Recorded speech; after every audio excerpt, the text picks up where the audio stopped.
After School Special Podcast. After School Special Podcast. After School Special Podcast. After School Special Podcast.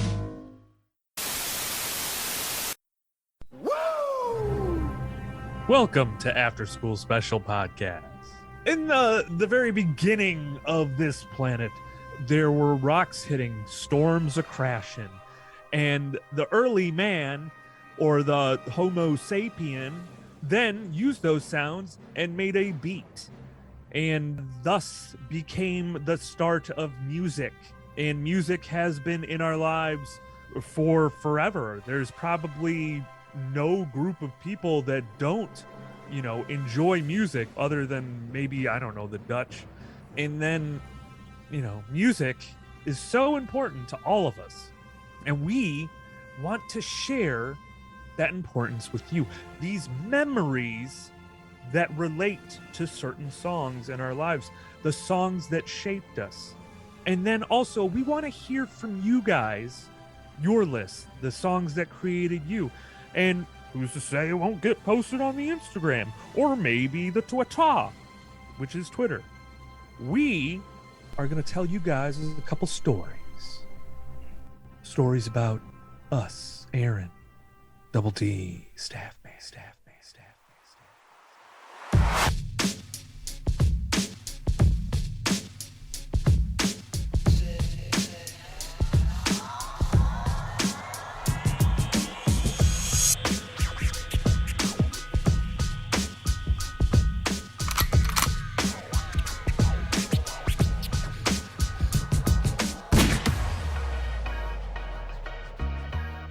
So I got to thinking, who do you think made the first music in human history? Ooh, that's a good question, dude. And what did it sound like? Do you think it was a It was bait? probably just like a fucking fish frog coming out of the water, squeezing out a fucking couple tadpoles, and then splish splash, they be taking a bath. Yeah. And that's where that song came from. I think it was fart. I think it was fart noises. Like, oh, what is that? That has I a beat. could cut a beat to that. Our That's a new cavemen. Taylor Swift album. You guys are stupid. Or cavemen. They're trying to like impress the girls, and they just came up with some beats. Oh shit! And then the girls start dancing, and that's how the club music started. Or it could have been. I What? just see Encino Man. I just Yes. see Encino Man dancing to the beat of someone farting.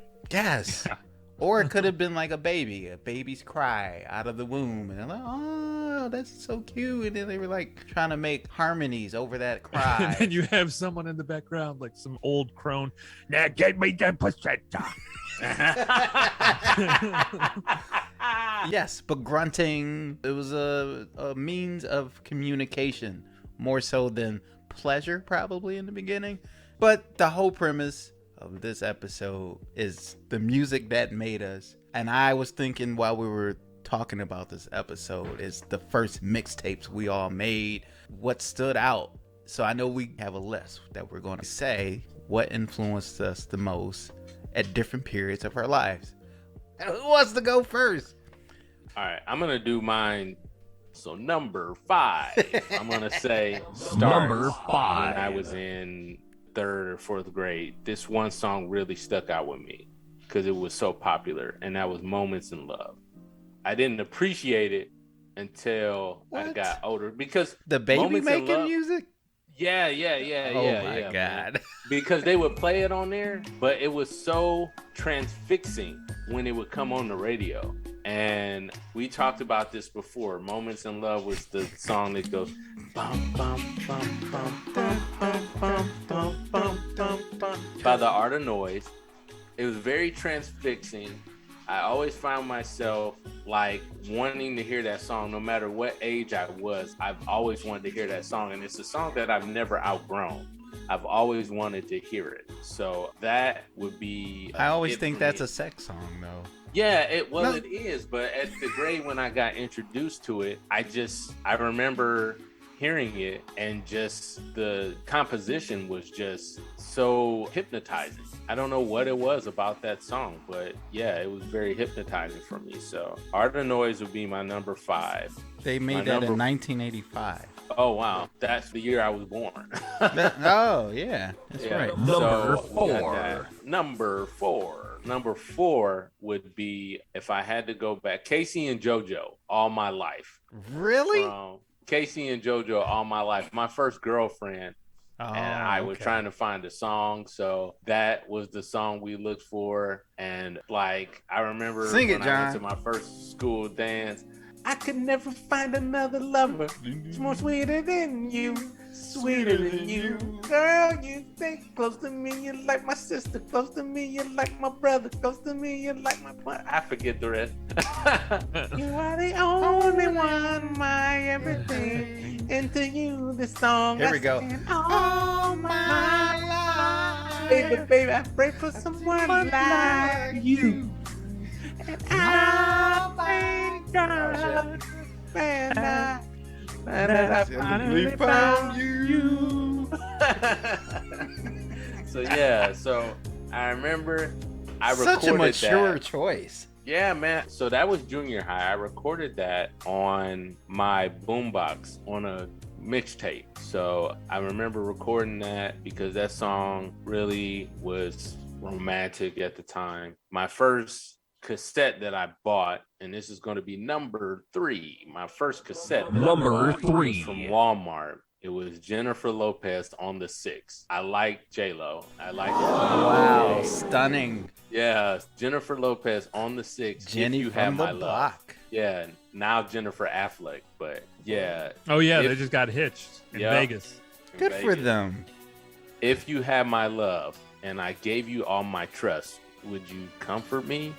Tell me, baby. Like, I remember, and my cousin was like, yo, you're weird. And I was like, I like J-Lo, man. Like, what can I say? Well, she wasn't J-Lo at the time, but like, I like Jennifer Lopez. Came out And in I was like, 1999. Yeah, so I remember listening to that, and I got into her music, and you know, I guess I was a little bit of a fan in my early ages. Number 2 is going to be, and I brought this up before. Number 2 is going to be the Rolling Stones' "Miss You," Oh yeah.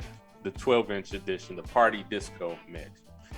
The reason why this one's important to me, because I used to listen to this on my iPhone. I used to listen to it, and I've always been hooked on the Rolling Stones, but this song in particular, and I never knew why.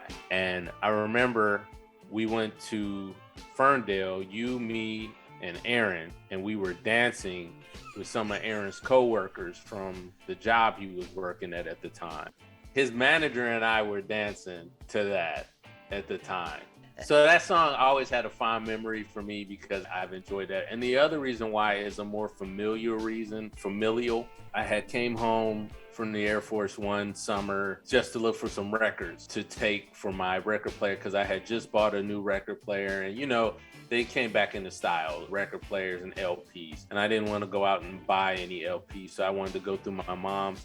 And I had an uncle, Greg, who was murdered, and he left his LPs at my mom's house. And I went through and found like Bowie, Kiss, that particular record I'm talking about, Rolling Stones' "Miss You" 12-inch edition, and a lot of MJ, but mostly rock albums, Chicago, stuff that I liked. The very songs that I was listening to on my phone, he had all of those LPs. And I hate to say it, I bitched up and I got emotional because I never knew this uncle. Mm-hmm. But I knew if I would have known him, we would have got along great because our music taste was the same. He went by G-Dog. He was just like a pot smoker, like live life to the fullest. Like he was a biker. Yeah, G-Dog. Like he wrote that on some of his albums. This is G-Dog's album. And he was just one of those guys, man. Like he was the life of the party. I still have those albums at my house and I put them on occasionally. But yeah, "Miss You," I always love that one. Ooh, baby, why you take so long? I like the Rolling Stones, dude.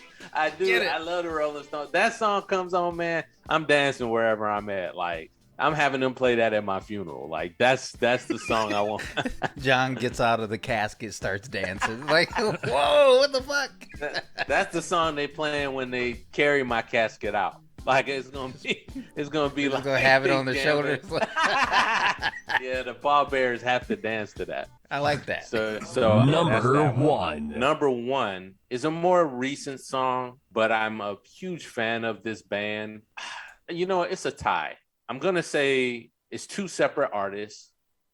So number one, Stevie Ray Vaughan. I love Stevie Ray Vaughan. I love the way he played Tin Pan Alley was a fantastic cut of that album. And I know this is going to sound crazy because they're not in the same genre, but the Arctic Monkeys. I like the Arctic Monkeys. Yeah, I got into them late. Yeah. Yeah, I got into them late. So Do I Want to Know is one of their tracks that it comes on very heavy, like that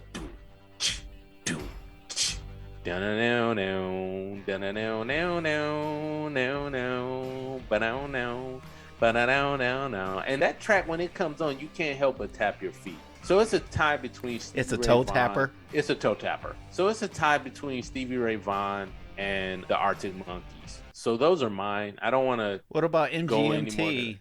I remember when we first started going to the clubs, that shit was all over the place. What was that song that was the most famous? Electric Feel. Yes. Electric Feel. Oh, yeah. Back in 2005, girl, 2006. Shock me like an electric eel. That shit was honorable mention, and I know Don hates them, but an honorable mention is Coldplay.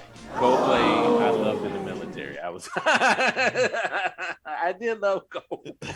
I love Coldplay. And Don, I remember we got into it because he was like, you know what? I could get into this band if they weren't always talking about, oh, their music is going to save the world. Yeah. Yeah. Shut the fuck up. Yeah. Coldplay. I love Coldplay. So that's an honorable mention. So those are mine. Wow. Well, what a great response. Good job, John. Very good. That's a Very very good. eclectic list. Hey babies, you liking the show? Well, thanks. Leave a 5-star rating and a comment, please. Do you want to see the guys' faces? Well, they got YouTube videos. It comes out every Wednesday before the episode comes out on Friday.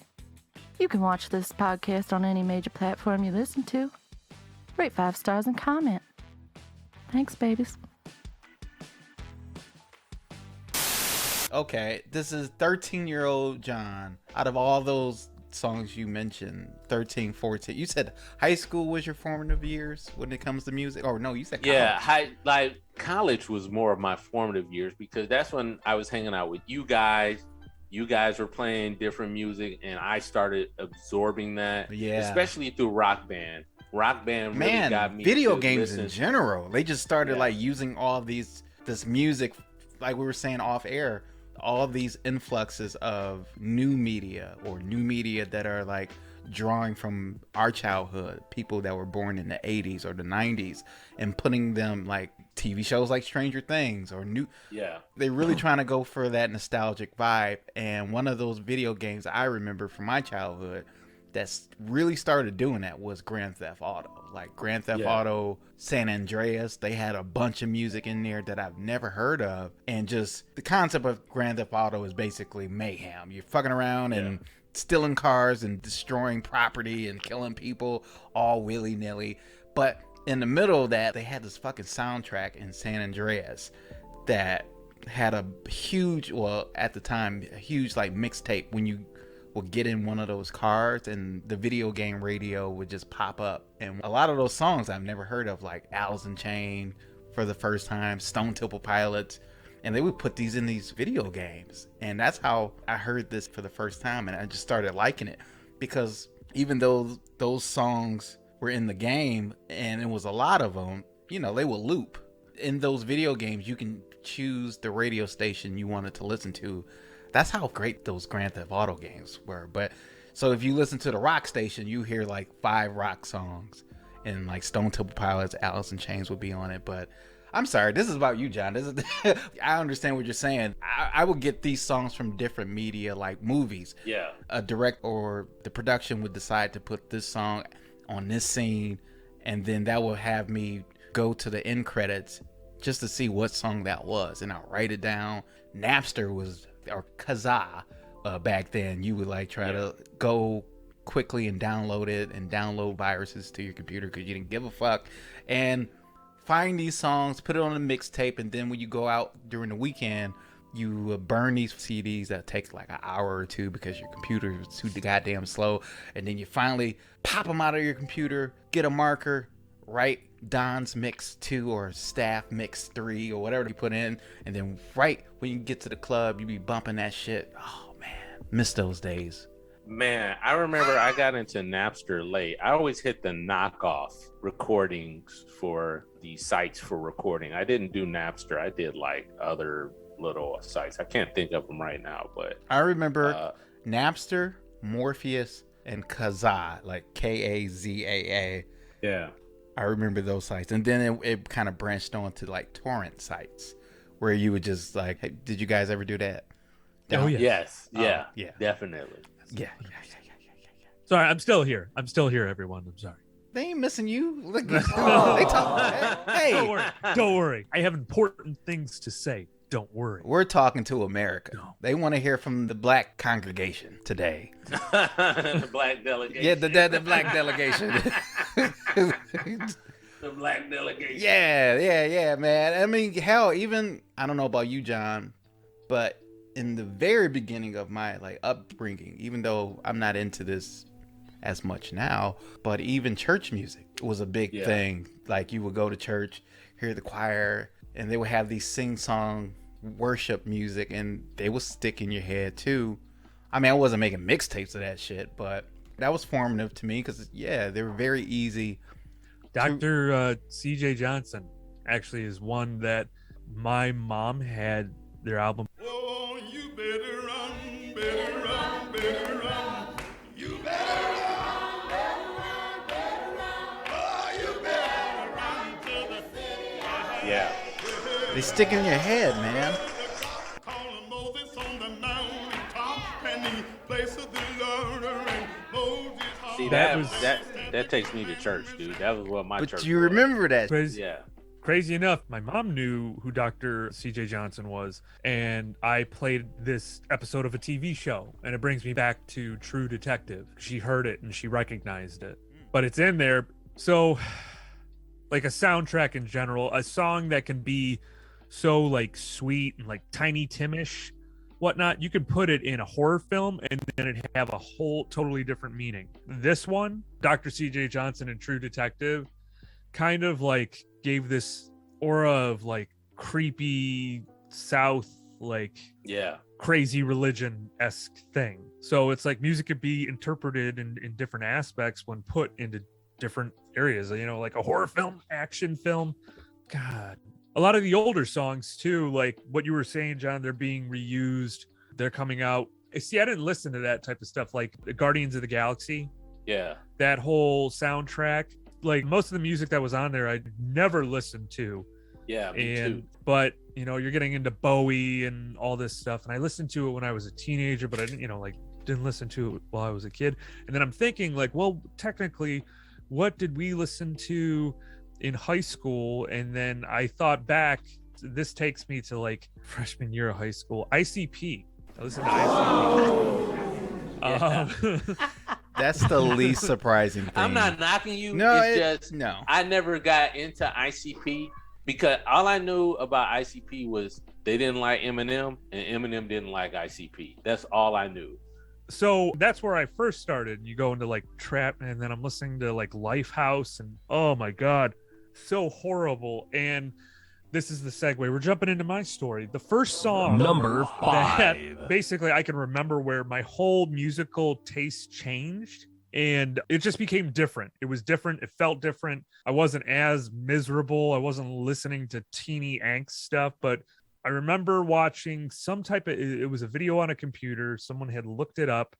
I'm watching it and it sounds older. The video looks like there's a filter that's making it look older. And then all of a sudden I hear this.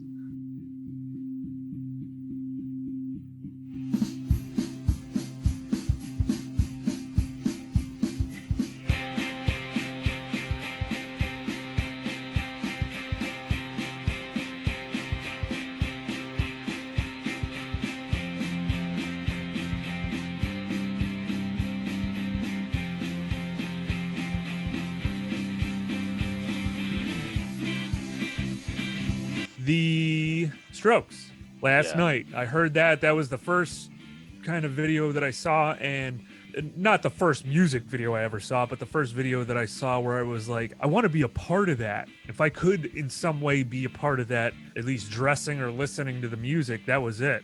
And that is where music for me completely changed. It wasn't just something to listen to, I don't know, like on a radio, maybe having it like in a Walkman, but not really paying attention to what's being said. If I didn't hear this song, if it didn't come out at the exact moment when it should have, I would be listening to, I don't know, the B-sides of Limp Bizkit right now, if there were any. So what was it, year like 99, like high school, early high school? It was early high school for me. And because, let's see here, I think senior year Room on Fire came out, and I think it was junior year or end of sophomore year is when I think this came out, maybe 2001 or 2, I don't know. And then a lot of the memories that I have that are equate to music, a lot of them do derive out of high school, like teen angst, like the whole world is yours type of thing, and not a fucking care in the goddamn world. Yeah. Just like going out, hanging out with your friends, you know, love on the horizon, maybe the future, you don't know what holds, and then you realize it's a fucking nightmare. Yeah. That's how MGMT was for me. They got this song, let's get some coke. That's the same album. Yeah. It's a song where you think you're gonna live forever. You just on the edge of life. You don't give a damn. You know, you're just like, I'm gonna die young, but I'm gonna live fast. So something like that. So I hear you on that. Yeah. But like with that, it wasn't so much, I don't know, it was a dream-like state for me because, you know, we would be fucking smoking weed and driving through fucking cornfields and shit. And the next memory I have is in my buddy's truck, and he puts on this album, and he's like, hey, you can have this when we're done. And I'm like, well, you don't even know if I'm going to like it. And he just looks at me, he's like, you're going to like it. And then puff, puff, pass. And then all of a sudden, this motherfucker plays. Number 4.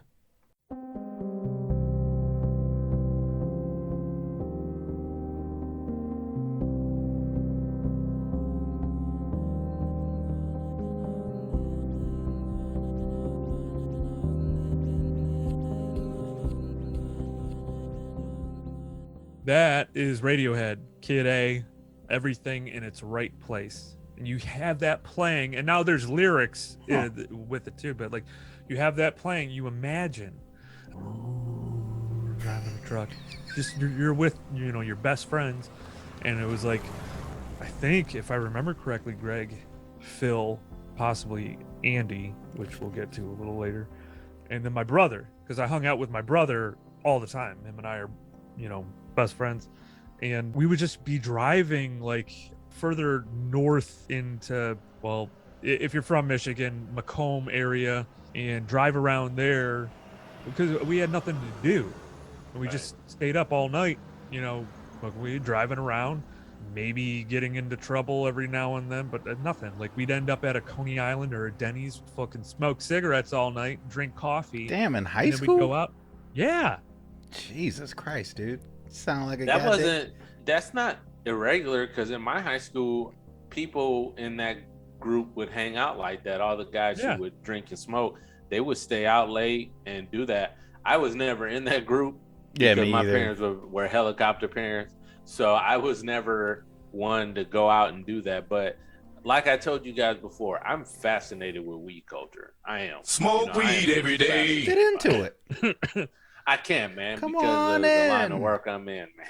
Oh. Hey guys, if you like to see us in the flesh, we have video highlights of our episodes we release on every Wednesday before the new episode that comes out Friday. As always, you can catch this podcast on any major platform you listen to podcasts. Please make sure to rate us 5 stars and comment on how you're liking the show. After School Special Podcast. It's this lady, and she's like, "Hi, welcome to my vagina." After School Special Podcast. What robot pet starts out speaking a unique language, but eventually speaks English? Gloopy? The fuck is a gloopy? Podcast comes out every Friday. Cool. Well, anyways, So high school was your formative years. Like middle school, you didn't really connect with music like that. no. You can't think of a flashpoint like, holy shit, I remember in 96 this shit happened. I got my first finger blast. This song was playing in the background, or no, nothing. Would it be more No. fair to say? Would it be fair to say that movies influenced you in your earlier years, while think music came in later years? Yeah, Because you know you had your blood in, blood out years, and then you had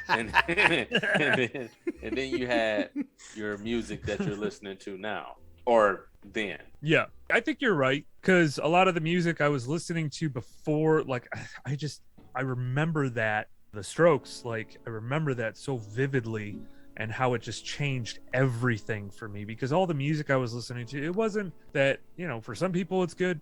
I don't like it now. I can't do that new rock stuff, Chevelle or any of that, Trapped, whatever. I could never listen to it, and all my buddies, most of them listened to it, but there was always Greg. Greg was the one that, he was my best friend at the time, and he's still really good friends with my brother. I owe a lot of my music tastes from him. And so, just to segue into the next one, Number one 3. song, this is also a high school song, but it started playing right after something really, really bad happened. And Andy, who I had mentioned earlier in the story, I think it was in May, he murdered his mother, father, and brother. And I remember when I had gotten a phone call, and I was the first one to get a call, and I wasn't that great of friends with Andy anymore, because he was having a mental breakdown. I could see it, but he wasn't getting any help. So I'm like, well, I can't be a part of this. So I kind of started to separate myself Right. from him, because him and I were really close for a summer where we just hung out all the time. And I met his parents. His mom made us like French toast, I think. So I remember getting the call and just like falling to the floor, and everyone coming over. And then we were driving in Greg's truck, and then this started playing.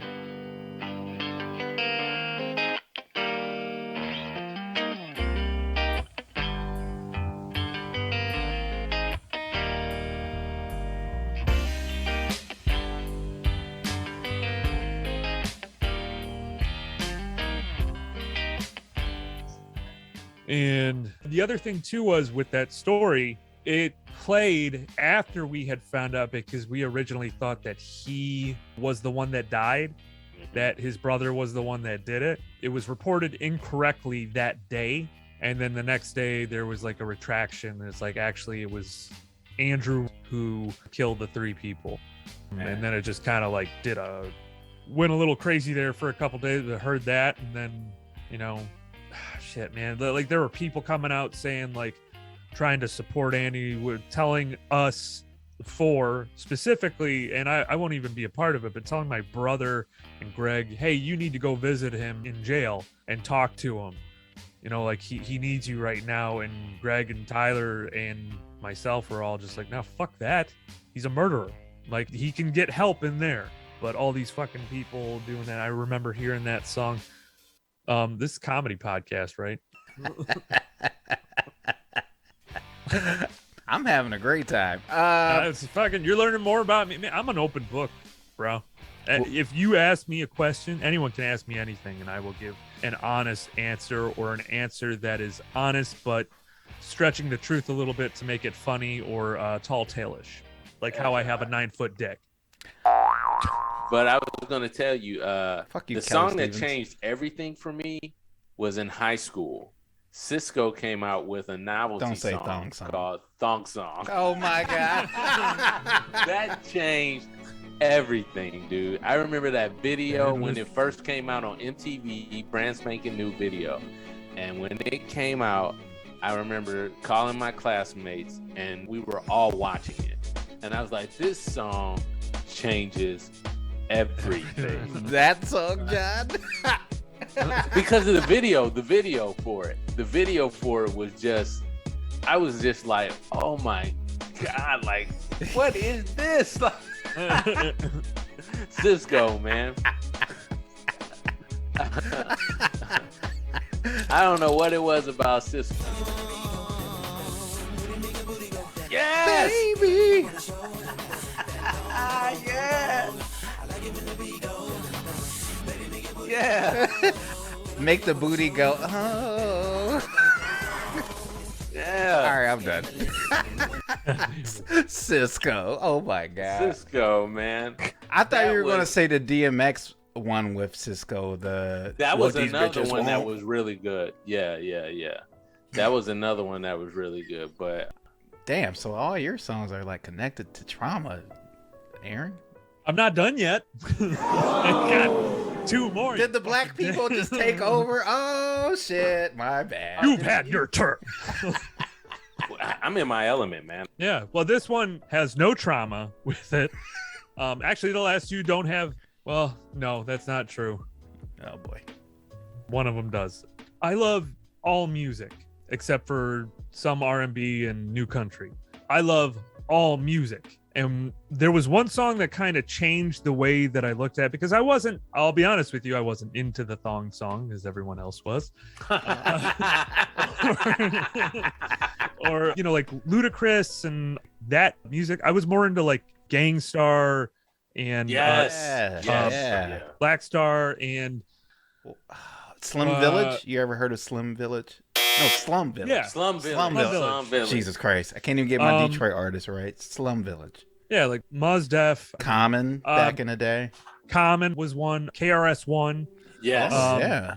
But the one group that stood out for me was, well, I'll just play the song for you and then I'll. Number 2. I like to do what it is. I like to do what it is. I like to do what it is. I like to do what it is. That is Jurassic 5. Okay. And that Tribe, that's actually like soon after that, I started bringing in more of this music. This was like around when I met you guys, before I met you guys. And the music that was coming in from Urban Outfitters, I was listening to all this stuff. And that was pivotal for me because it opened up my eyes to what music could be. Hip hop, whether it be techno, whether it be some stuff that kind of sounds similar to like 80s music in general, where I'm just like, okay, well, that's a straight copy from Duran Duran. But, and then going into it, that's the one that's always been the mainstay for me. I always have that on any music device, any album I've ever had. Jurassic 5 has always been a part of that, specifically that album, Quality Control. So, the last one in this story of pain. No, it's a oh my God. No, I meant to ask both of you guys. So back in the day when we were making mixtapes, I mean those tapes where you had to, you ever like splice out the reel in the tape, take it out and splice shit together? You ever do that? Okay. Yeah, I guess I was doing weird shit back then as far as Yes, you were. Yes, you were. Yeah, because there was a little thin film in the tape and people might notice that we're talking on this podcast and they're listening. I don't know why I phrased that sentence like that. But if you're old enough, sometimes that film would just snap. So you either had the option. I mean, some of these mixtapes took months and months or weeks of recording from the radio or recording from wherever you duplicated your mixtape from. And then to have it just snap like that, it's like, fuck, what do? You break apart the tape. Not break it, but you take it apart. You splice it together. I did this with like tape. And then it would just work again. And I found out later on that's what musicians and producers used to do, those reel-to-reel tapes when they were the old way of recording music. They would just splice together shit like that. Or even radio. Okay.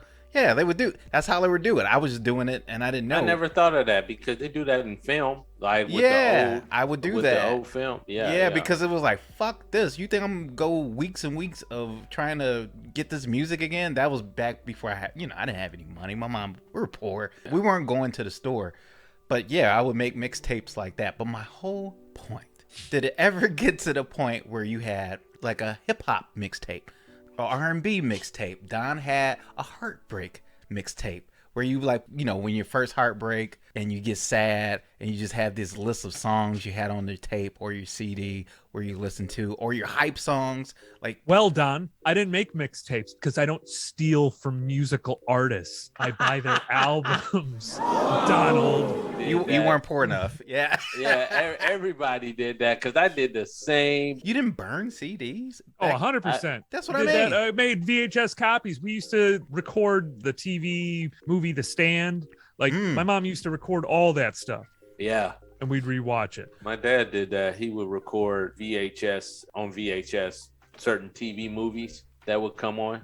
Yeah. So, dude, that was the norm back then. Yeah, that was the norm. Like, there's no way around that. So like, in your car, that's- you would have this, instead of saying mixtapes, mixed CDs, where you would have Aaron's mix, and you had your rock songs, and then the other mix would just be full. It'd be like big booty bitches. Yeah, big booty bitches. Like you go into the club, and boom, boom, boom, boom, boom, boom, boom, boom, boom. Or if you And y'all give me a hard time about Thong Song. Are you kidding me, man? yeah, you kind of deserve that one. Like if I go in your car, that changed everything, dude. I can still watch that video today, and I'm like still stunned by this was on MTV, man. Oh shit, BET After Dark, John. You just wake up and be like, oh shit, the tip drill with Nelly. Oh my god, that was another one.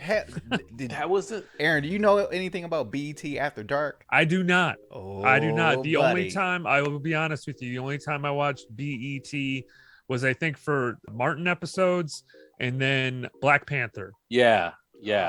That's fairly recent. So you weren't watching 106 in Park or Rap City, The Basement with Tigger, Yeah. Nope, I was not. I was watching golf. or even TRL when they would have the countdown, those countdown shows. Oh, man. Oh yeah. That's how I would learn about new music And when too, John. the reason why I said golf was I just tried to think of the whitest thing I could think of, and golf was. It's pretty up there. Is that the whitest Yeah. thing? Can we do a top 5 on the whitest things? Let's see here. Golf is number 1. Mayonnaise.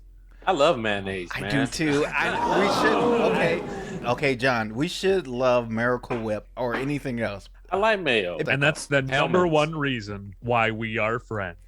Yeah, I like mayonnaise, man. Well, Best friends. I grew up with Miracle Whip. I did grow up with that. It's a little sweeter. Did you ever have that, Aaron? Miracle Whip?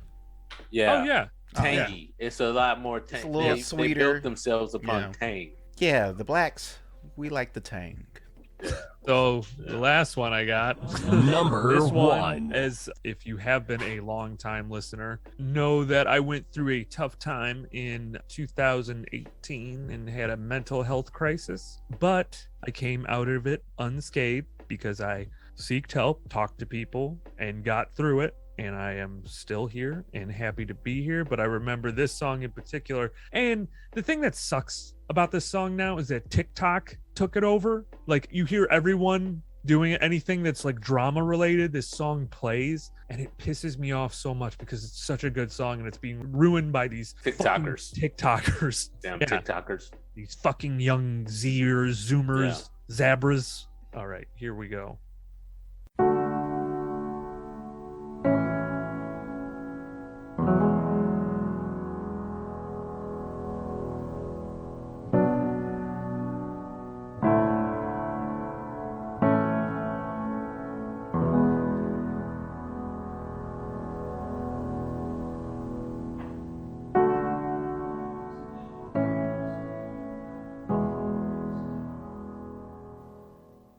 Yeah, so not exactly the greatest thing to listen to when you're having a mental health crisis. No. I was gonna say that's not, But it's still a very beautiful song, and not it very therapeutic. goes back. For me, it's extremely therapeutic, and a lot of the songs, Donald, that I listen to, a lot of the songs that I listen to have a lot of pain because I think it makes me, in the present, grateful for what I have right now and where I've come from. And so those songs kind of make me who I am and kind of piece me together as a person. There's a lot of good, there's a lot of bad, and you know, I'm not done yet. I'm only 38 years young, and I look like I'm 58.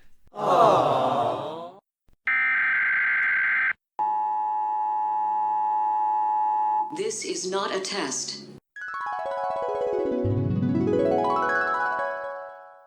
We'll return after these messages.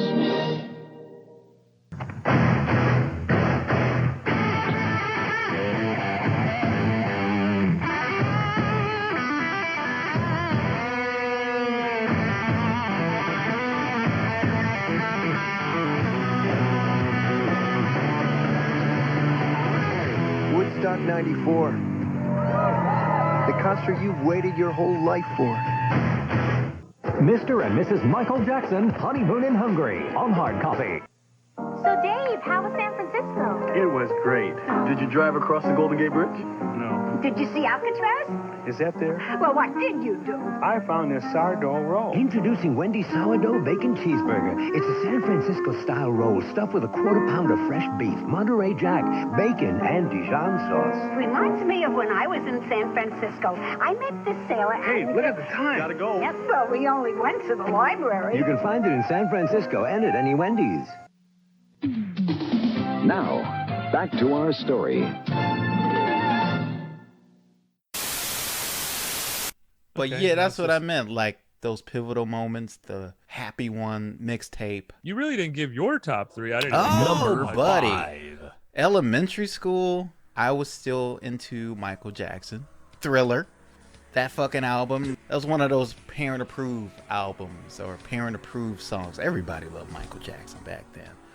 And Thriller was just haunting not only the 80s, and I mean that affectionately, haunting, but it was just, even in the early 90s, like, people were bumping that shit like it just came Even on. the 2000s. Oh, yeah. Like, that would come on when we started going into clubs. Thriller would still come on, and Yeah. those were clubs that were our age at the time, early 20s. So it's well, we were this past weekend. Me and Don went to a club.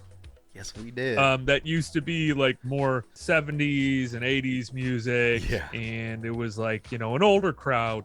And then we go in there and they're playing music we listened to when we were in high school. And I felt old as shit. Actually, there were a couple people probably making fun of me because I just felt old, you know? And I think that's what made me drink more, just to forget.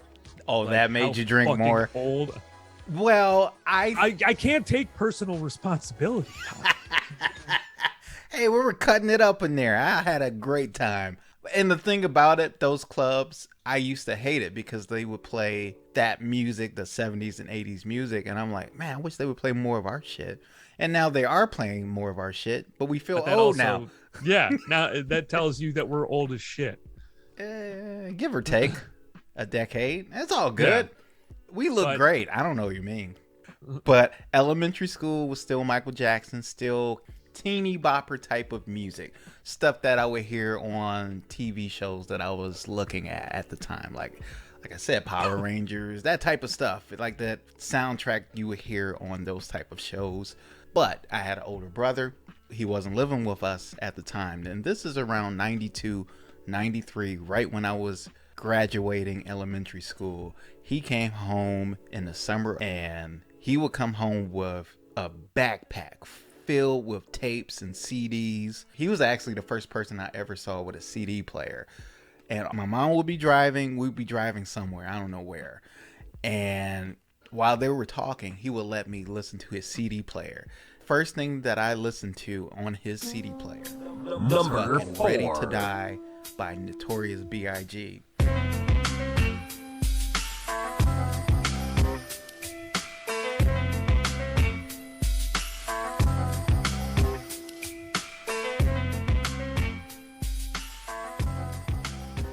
And thankfully my mom didn't know that, but I was like, what the fuck is this? I come from Michael Jackson and this teeny bopper shit to I'm ready to die. Like, I'm just, it was like, whoa, shit.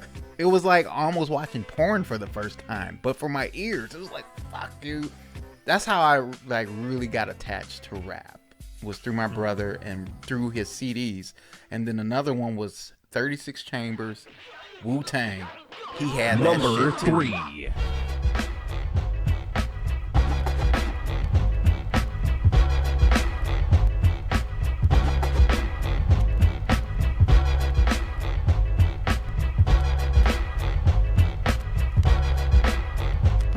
Shame on it. You tried to run game on it. I was like, oh shit, what the fuck is this? And they had the fucking martial arts skits, and that's another thing that they used to do really well back then. The skits and those rap albums, man. But Yeah. Old Dirty Bastard, live and uncut. And then he had Doggy Style with Snoop. Wu-Tang was November 93. Snoop Dogg was November 93.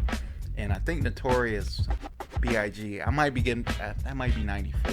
But anyway, man, that was my elementary years. And then you had the movie soundtracks, Hook, Jurassic Park. That was like 93, 94. So that was my first flashpoint, that it went from movie soundtracks, teeny bopper shit, to Ready to Die, Snoop Dogg, like West Coast rap, East Coast rap, the jazz influence on East Coast rap, as opposed to the G-Funk style of the West Coast with Snoop Dogg. And then in middle school, well, about 95, 96, that's when shit changed too. Middle school, that's where puberty start hitting for us.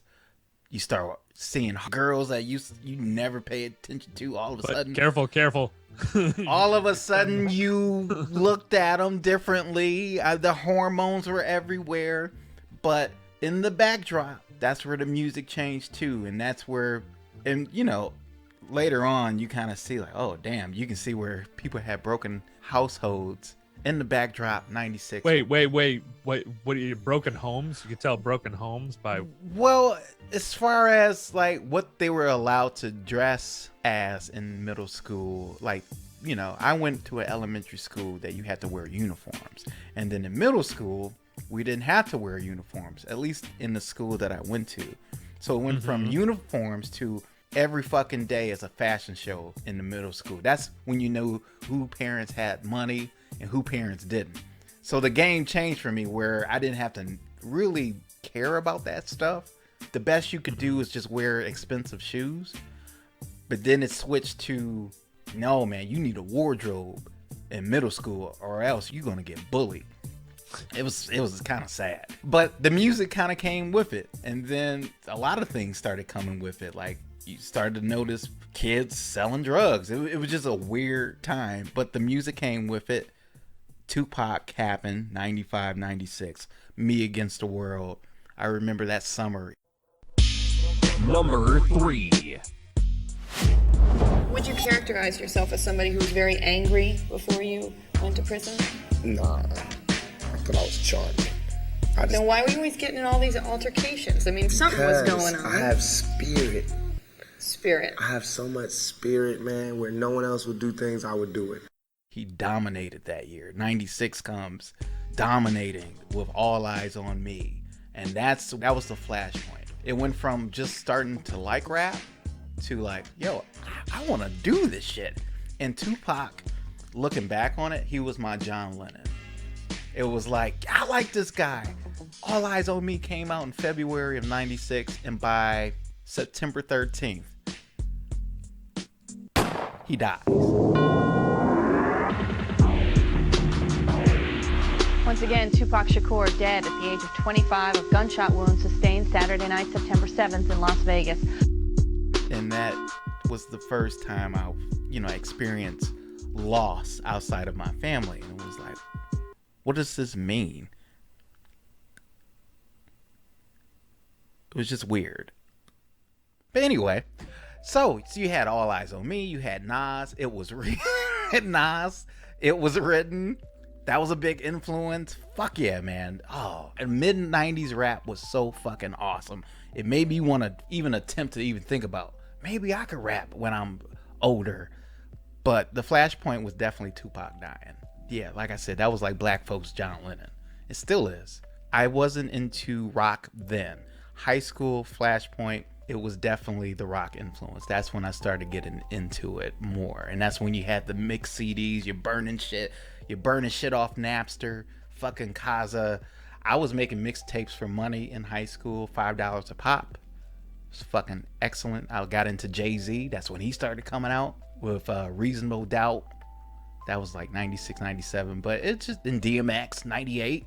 But college, when I met you, that's when I experienced the rock. And a lot of that was influenced from the video games. The video games that we played. Rock Band, Grand Theft Auto. All that music was in there. So as much as I love playing games, it kind of indoctrinated me to like the music too, because it's like, damn, I like this game and the music is going really well with the game, so this is fucking awesome. And then I started living with my uncle in like 2005, and he was like, no, you need to fuck that. You think this new music like Linkin Park is good? Hybrid Theory, October 2000. Used to love Linkin Park. You need to start listening to Led Zeppelin. And that's when I started listening to Led Zeppelin in 2005. The first album with Dazed and Confused. Number 2. Good. Jimi Hendrix and Janis Joplin. I started listening to them.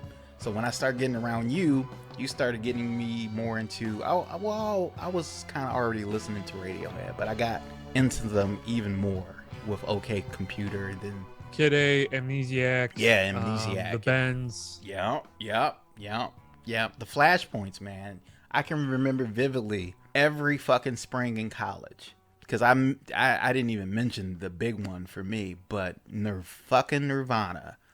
Oh man, I was Number 1. In Bloom.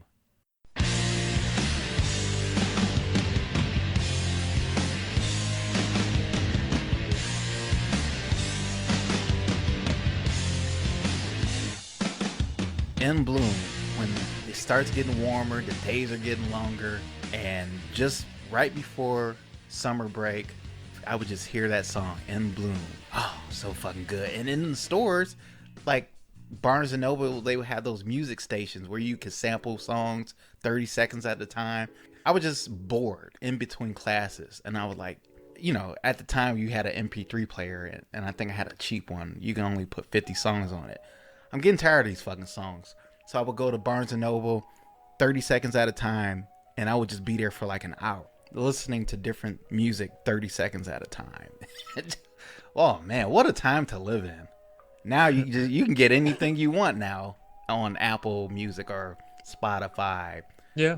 Like your fingertips, but I can romanticize it about it now, because back then you really had to like search for the music. You really had to like search for, especially if you're digging through like record bins and whatnot. Yeah, like the old school stuff, because a lot of the time they'll have it in alphabetical order. But yeah, that for me was the big thing. CDs really wasn't that big of a deal, but I remember, did you have a record store or anything that you would go to in particular? We had Rockabilly's in Utica, where I went to, but that place doesn't exist anymore. In Detroit, we would have like Chinese owned, Arabic owned stores where they double as like, okay, this store technically is a hair store, but at the counter they'll have these bootleg mixtape CDs. No, I mean, they still do. What am I saying?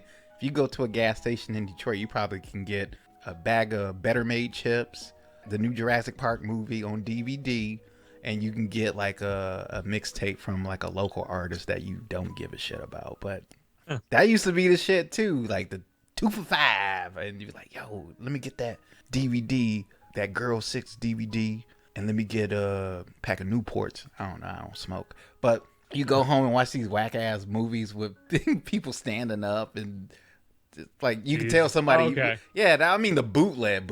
I don't mean like it is now, where they rip it from the actual source. No, I mean like people come in with the cameras into the theater. These are black produced bootlegs. So people talking, oh hell no, shit, like people talking at the screen. I'm like, oh my God, why did I even buy this? But that was a way for us to, get free movies at the time. Oh man, these young people don't know nothing about that. The struggle to find new music. I can romanticize about it because like we're saying, like you really had to search for this shit. And when you did, even the bad songs, like I bought some albums, like physical CDs, and the album wasn't great, but because I anticipated this artist, his album release, like Nas, for example, like, oh, his new album coming out in October. I remember that date. I would go there to Sam Goody or local store, get the shit. And even if it was bad, it's like, no, I spent my money to buy this album. I'm going to like this album. But now it's so easy to get shit that if your music isn't great, like great, like music in our day, it was a slow burn. So you might not like a song or a particular album right away. Because remember, music back then was so hard to get. Because back then the artists, they weren't leaking out their songs. Mm-hmm. They would hold it close to their chest until it was finally able to be released, unless it was getting bootlegged. But other than that, you didn't hear anything until they released it. So a lot of those songs, you might not have liked it right away, but like if you keep listening to it for weeks at a time, you start liking that shit. And like, damn, this is a great fucking album. Do you have an example of that? Like an album you didn't really like at first, but then you just kept listening to it like, damn, you know what? I changed my mind. Yeah. Godzilla soundtrack.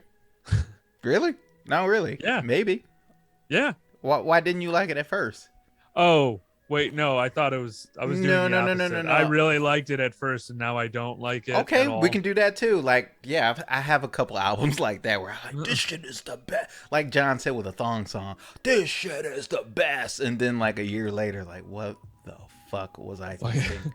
Like Limp Bizkit, I remember that. I'm trying to think. Well, Limp Bizkit was one for me, and that's like embarrassing along with the whole fucking ICP thing. And I'm just like, oh man, you had such terrible taste. No, in music. man, that's your gateway drug. It got you into the mode of at least the genre. Yeah, like I did. Like I went from, like I said, Linkin Park, even Kid Rock for a second.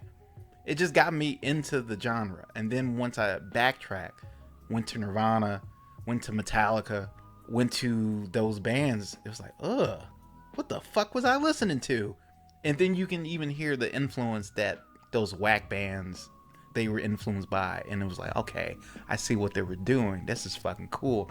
It's almost like a history lesson when you backtrack like that. Mm-hmm. I was gonna say real quick, it was Pink Floyd was my answer to your question. Oh, The Wall? I didn't really like, well, just in general, Pink Floyd. Me either. I didn't really like them at all to begin with, and now I absolutely love them. Yeah. Yeah, I wonder why. Yeah, duh. Just like, and I'm still not into this band because they're more of a jam band, and I don't really like those bands. But the Grateful Dead, I know that's sacrilegious. Don't come at me, white people. I'm not into them. They're gonna come at you with their fucking Birkenstocks and tie dye. Yeah, I don't like Grateful Dead. I don't like Fish. You know, you like Hootie and the Blowfish. Hootie and the Blowfish. They're not a jam band though. Oh, I'm thinking of Dave Matthews Band, a jam band. Technically, maybe that's what I'm thinking about. Nah, not about it. Dude that plays violin, he's pretty cool. You think because we named 3 different media platforms where it kind of like pushed music we wouldn't ordinarily listen to onto us, like video games, movies, and I guess TV shows. Because it will be music in those TV shows too that I would never listen to, and I'll be like, wow, I kind of like this song. And back then, you would have to like look at the credits just to see what song did they play. Unlike today, where you can just put your phone up to it and it tells you what song it is. So the mixtape is now called the playlist, where you set up playlists, or now they have algorithms where the playlist is sent to you. Like, you might like this, which is some bullshit. I don't want computers fucking dictating or telling me what I might like, even though 99% of the time they're right. That scares me. See, all you got to do is just like throw in a couple, like, I don't know, you're listening to Barbra Streisand, and then you have like Slipknot, and then, you know, oh, so Midler, tricking the algorithm. Yeah, exactly. Yes. Slayer, and then I don't know, some other fucking death metal band, Blood Clot Cum. There we go. Well, sir. Yeah. I got to know more about you today. Got to know more about Don. Got to know more about John. You guys now know what my therapist deals with every Sunday. It's worse than I thought. Yeah. But these are the songs that shaped us. This is kind of what made us who we are today. Songs are about emotion or about memories. It's just all encompassing when it comes to music. Music has influenced flashpoints in history. Like, I know the Beatles was a huge thing that crossed over from Great Britain to America and then all over the world. Their chants of give peace a chance. It was like during the Cold War, I know people in those countries that really weren't supposed to listen to that type of music, they would sneak and do it. I mean, my point is, music is so important for the messages in them and just how they make people feel. And usually, hope and love is the type of music that brings people together. And I like that type of music also, even with the gangster rap that I used to listen to, because back then gangster rap was just basically ghetto reporters and telling you what's going on in the hood. I completely agree with you. About 100%. what? I don't remember. Road trips. Well, another stunning finish. What's your mixtape, guys? This is After School Special podcast, of course, with Aaron. I'm Double D. Staff man, he floated and went away to enjoy the thong song. He was just so excited about that song, which is so weird because I did not imagine him saying that. A thong song guy. Yeah, Cisco. But what's your mixtape, everybody?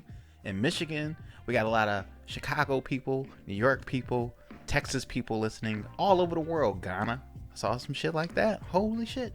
What up, Ghana? What up, Germany? What's your mixtape? Now, originally I was talking about childhood mixtape, but really nobody was really making childhood mixtape. Well, I was making childhood mixtapes, but it doesn't have to be childhood mixtapes. It can be the most important mixtapes in your formative years or just in general. What kind of music you like listening to while taking a shit? Do you listen to the music when you take a shit? Sometimes. Here we go. No, go ahead. No, I was just saying, everybody around the world who listens to this podcast, send us your mixtape. What's your favorite mixtapes? Maybe we can do a poll. Maybe not. I don't know. We're going to judge who has the best mixtape. Maybe we'll put it on Twitter or on Instagram. I don't know. But hey, man, any shout outs? No. Everybody sucks. Nobody's worthy of a same shout thing out. as always, we want to give a shout out to the Quad Pro Quo podcast. As always, thank you for all the love you give our way. And just to the listeners, thank you all for being with us on this journey. Don, it's always a pleasure.